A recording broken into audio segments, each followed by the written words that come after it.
Traditionally, a wrestler's finisher would usually be only hit once in a matchup. When a wrestler would hit that finisher, the crowd would instantly know that the match was about to come to a close and that the wrestler in question had won.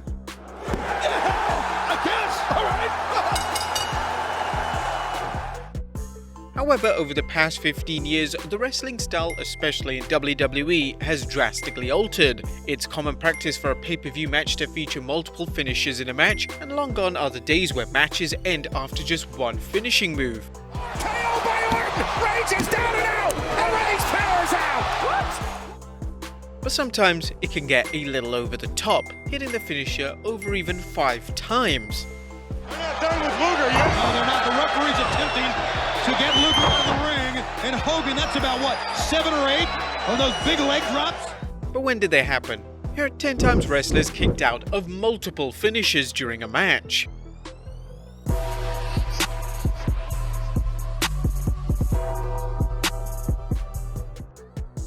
Be sure to subscribe and hit that notification bell for daily wrestling videos, and follow us on Facebook for exclusive lists. Oh, and McIntyre kicked out again! Another kick out, 3 F5s, barely. Number 1. Braun Strowman vs Brock Lesnar at Crown Jewel 2018. When Roman Reigns was forced to surrender the Universal title following taking time off to battle leukemia, WWE had to cancel their plans for a Reigns vs Brock Lesnar vs Braun Strowman match at the 2018 Crown Jewel pay-per-view. This resulted in WWE simply booking Lesnar vs Braun instead, and the match itself was met with extremely negative reviews from fans. Oh my God, what the heck's he doing? Corbin just blasted Strowman with a championship. The match began with Baron Corbin attacking Braun with the Universal title, and this led to Lesnar hitting 3 F5s, which couldn't put the monster among men down. Brock, hook of the leg, and Strowman kicked out a 3rd time. What is it gonna take? Lesnar then resorted to hitting a 4th F5 on the outside of the ring. Lesnar would then roll Braun into the ring and hit a final emphatic 5th F5 to win the vacant Universal title.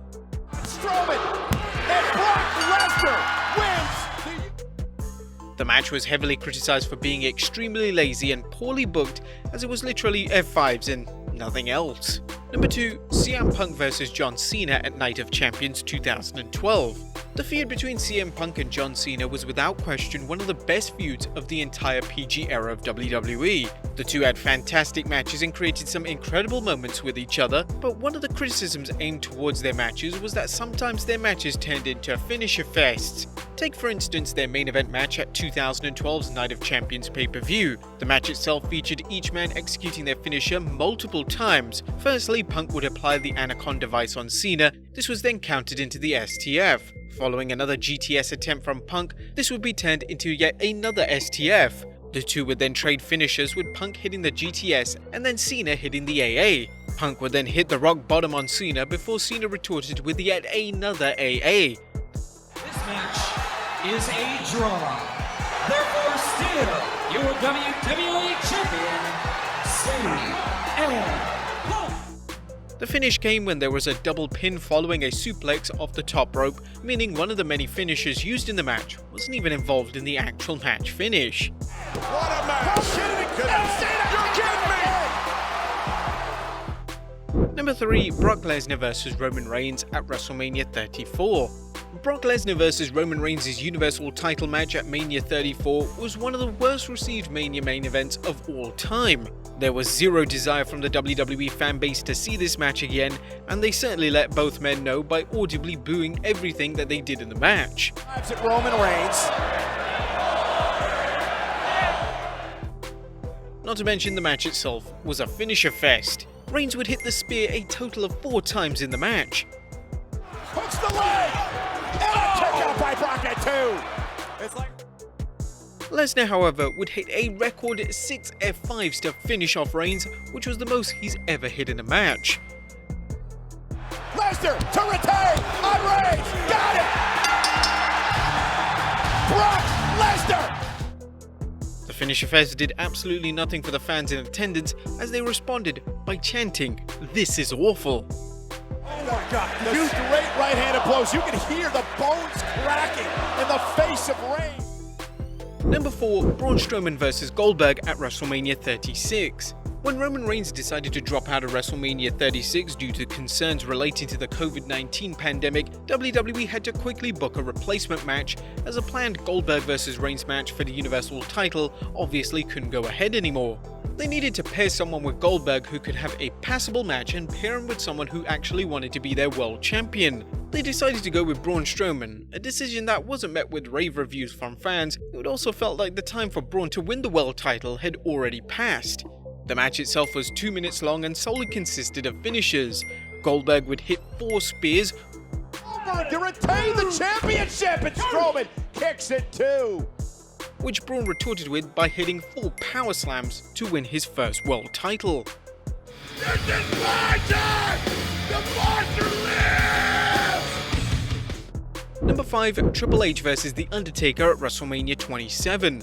The matches between Triple H and the Dead Man at WrestleMania weren't every wrestling fan's cup of tea. This is particularly the case with their WrestleMania 27 encounter. Watch out now. No! Yes, my God! Good Lord, The Undertaker! The match itself was without a doubt the highlight of a poor WrestleMania event, but fan criticism is often guided towards the overuse of finishers during the match. The match was a no-holds-barred match, which meant anything could go, which was wise as the two men were past their best days by 2011. Following a basic brawl to the outside and Undertaker being spine-busted through the announcer table, the finisher fest began.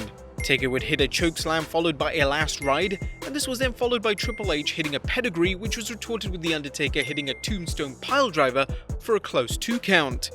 That's come to. I started to say the Undertaker.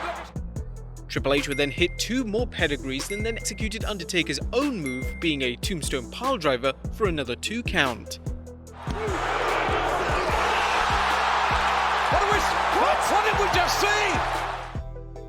It was the Hell's Gate submission, however, that finally put Triple H away and allowed The Undertaker to go 19-0 at WrestleMania. Number 6, Johnny Gargano vs Adam Cole at NXT TakeOver 25. One of the criticisms towards NXT main events is that they tend to overuse finishes at the detriment of failing to tell a compelling story in the ring. A great example of this is the match between Johnny Gargano and Adam Cole. The matchup between these two men was one that was criticized by fans for being far too long, and by the end of the match, it was simply the two exchanging multiple finishes. And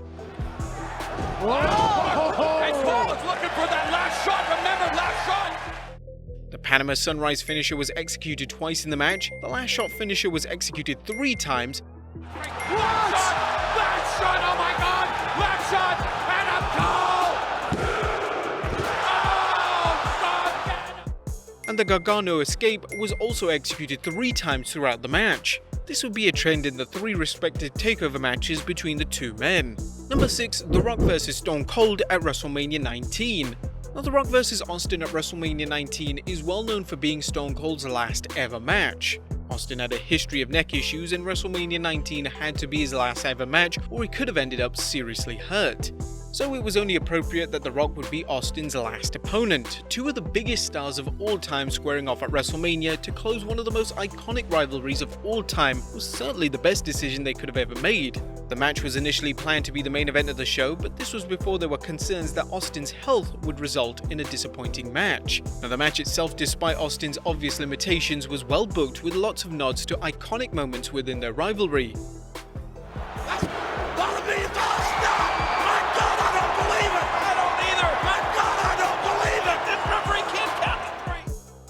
In terms of the finish, it took a record 3 rock bottoms to finally put Austin away and bring a close to one of the most legendary careers of all time.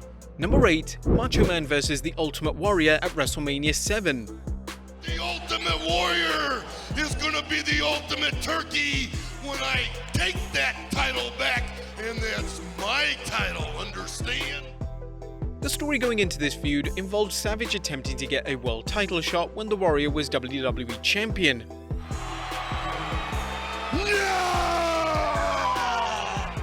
Warrior kept rejecting Macho, so Macho decided to take it upon himself to cost Warrior the title at Royal Rumble, which led to Sergeant Slaughter winning the title instead. This led to the Warrior challenging Macho Man to a retirement match at WrestleMania 7, which Macho accepted. I am the one that will end your career. The match itself was one of the Warriors' best, with Macho putting in a lot of effort to make sure the match was worthy of being in the semi-main event slot of WrestleMania. The most notable spot of the match involved Macho hitting 5 consecutive top rope elbows on Warrior, but it wasn't enough to keep him down. 1, 2, no, I don't believe it. This was extremely rare during this time period to see finishes overused in this manner, and if the match involved anyone else other than the Warrior, fans would have completely rejected it. Number 9, John Cena vs The Rock at WrestleMania 29. John Cena vs The Rock facing off at WrestleMania 29 did little to generate fan interest, as the year prior they marketed Cena vs The Rock as once in a lifetime. But when they decided to do a match once again for WrestleMania 29, fans felt cheated and fan interest simply wasn't there. They felt like CM Punk deserved the main event slot after he had a tremendous 2012, but Vince McMahon was convinced that Rock vs Cena Part 2 was the way to go. The match itself was average at best. There was little to no fan reactions to anything the two did in the match, mainly because it was pretty obvious that Cena was going to win. He got it, and Cena kicks out. And to try and attain some interest into the match, the two halfway through just started randomly hitting their respective finishes on each other. The Rock would hit the Rock bottom 3 times in the final portion of the match, and Cena would hit the Rock with 3 AAs, with the final AA being good enough for the 1, 2, 3. And number 10, The Fiend vs Seth Rollins at 2019's Hell in a Cell pay-per-view. Seth Rollins and The Fiend Bray Wyatt's Hell in a Cell match in 2019 was one of the most poorly received matches of the modern era. What should have been an easy to book match was overbooked so much so that the match had a non-finish in a match where anything should go. No, don't do it!